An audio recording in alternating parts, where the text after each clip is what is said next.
નમસ્કાર વિદ્યાર્થી મિત્રો, આજે આપણે ધોરણ 5માં સંસ્કૃત વિષયમાં કેટલીક વસ્તુઓની માહિતી મેળવવાના છીએ. અહીં તમને પેમ્પલેટમાં વિવિધ ચિત્રો અને એને સંસ્કૃતમાં શું કહેવામાં આવે છે એ લખવામાં આવેલું છે. તો અહીં તમારે એ ચિત્ર તમારી નોટમાં અહીંથી આ જે સંસ્કૃત નામો આપવામાં આવેલા છે, જેમ કે આ ક્રીડનમ છે, ક્રીડનમ, તો તમારે સંસ્કૃતમાં શબ્દ લખવાનો રહેશે ક્રીડનમ, અને ડેશ કરીને ક્રીડનમ એટલે રમકડું, બરાબર. એ જ રીતે ધારો કે ધક્કા, તો ધક્કા લખવાનું અને ડેશ કરીને લખવાનું, એને ગુજરાતીમાં શું કહેવાય? ડમરું. આ રીતે આ બધા જે સંસ્કૃત શબ્દો છે એ તમારે લખવાનું અને ડેશ કરીને બાજુમાં એને ગુજરાતી આપણે શું કહીએ છીએ, ગુજરાતી નામોથી તમે પરિચિત છો, પણ સંસ્કૃતમાં એને શું કહેવામાં આવ્યું છે એની માહિતી આપવામાં આવેલી છે, બરાબર. આ બધા જ ચિત્રોમાં જેમ કે આમ્રમ, તો આમ્રમ લખવાનું ડેશ કરીને આમ્રમ એટલે કેરી. ત્યારબાદ સિંહ, તો સિંહ ડેશ કરીને સિંહ. આ રીતે અહીં જેટલા ચિત્રો આપવામાં આવેલા છે એ બધા જ ચિત્રોમાં તમારે આ રીતે લખવાનું રહેશે.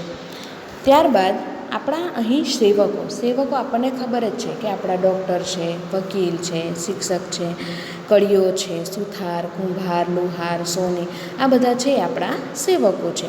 તેમના પણ અહીં ચિત્રો આપવામાં આવેલા છે અને સંસ્કૃતમાં એને શું કહેવામાં આવે છે, જેમ કે વૈદ્ય એટલે ડૉક્ટર, કૃષક એટલે ખેડૂત, પત્રવાહક એટલે ટપાલી, ચર્મકાર એટલે મોચી, રજક એટલે ધોબી, તંતુવાય એટલે વણકર, આપણી એટલે વેપારી, શિક્ષિકા એટલે શિક્ષક, લેપકાર એટલે કળીઓ. આને પણ તમારે સંસ્કૃતમાં નામ અહીં લખવાનું રહેશે, જેમ કે વૈદ્ય તો વૈદ્ય ડેશ કરીને ને ગુજરાતીમાં આપણે શું કહીએ છીએ? ડૉક્ટર. તો આ રીતે બધી માહિતી તમારે લખવાની રહેશે. ત્યારબાદ અહીં આપવામાં આવેલું છે શીઘ્રમ, મંદમ. શીઘ્રમ એટલે ઝડપથી અને મંદમ એટલે ધીમે. તો ઉદાહરણના વાક્યો આપેલા છે કે અશ્વ શીઘ્રમ ધાવતી, એટલે કે ઘોડો ઝડપથી દોડે છે. કુર્મઃ મંદમ ચલતી. કુર્મઃ એટલે કોણ? કાચબો. આપણને ખબર છે કે કાચબો ધીમે ધીમે ચાલે છે. ત્યાર પછી બીજું વાક્ય છે કિશન શીઘ્રમ ધાવતી. કિશન ઝડપથી દોડે છે. વાયુ મંદમ ચલતી. પવન ધીમે ધીમે વાય છે. આ રીતે અહીં વાક્યો આપેલા છે. તમારે નવા વાક્યો શીઘ્રમ અને મંદમના નવા વાક્યો તમારે શોધીને તમારી નોટમાં એની યાદી તૈયાર કરવાની રહેશે. એ જ રીતે અહીં થશે ઉચ્ચેહે અને શનેહે.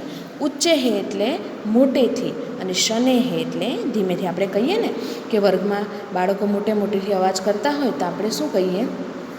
ધીમે બોલો, બરાબર. અને કોઈ વિદ્યાર્થી બોલવા માટે ઊભું થયું હોય અને ધીમે ધીમે બોલતો હોય તો આપણે એને કહીએ તમે ઉચ્ચેહે વદતી. ઉચ્ચેહે વદતી એટલે મોટેથી બોલો.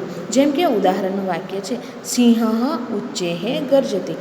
સિંહ મોટેથી ગર્જના કરે છે. રમેશ શનેહે વદતી. રમેશ ધીમે ધીમે બોલે છે. આપણને ખબર છે કે કેટલાક બાળકો હોય એનો અવાજ મોટો હોય તો આપણે એને કહીએ કે ધીમેથી બોલો, અને કેટલાક બાળકો ધીમે ધીમે બોલતા હોય એનો અવાજ ધીમો હોય છે તો આપણે એને મોટેથી બોલવાનું કહીએ છીએ. તો અહીં ઉચ્ચેહે અને શનેહેના પણ તમારે નવા વાક્યો જાતે બનાવવાના છે અને તમારે તમારી નોટમાં એની નોંધ કરવાની છે.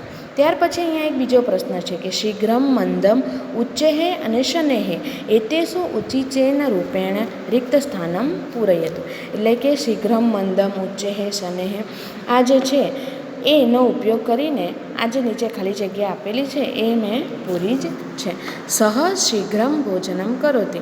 સહ એટલે તે, શીઘ્રમ એટલે ઝડપથી, તે ઝડપથી ભોજન કરે છે. ઉન્મત્ત ઉચ્ચેહે હસતી. ઉન્મત્ત નામનો છોકરો છે ઉચ્ચેહે હસતી મોટેથી હસે છે. ભવતી ઉચ્ચેહે સંભાષણમ કરોતુ.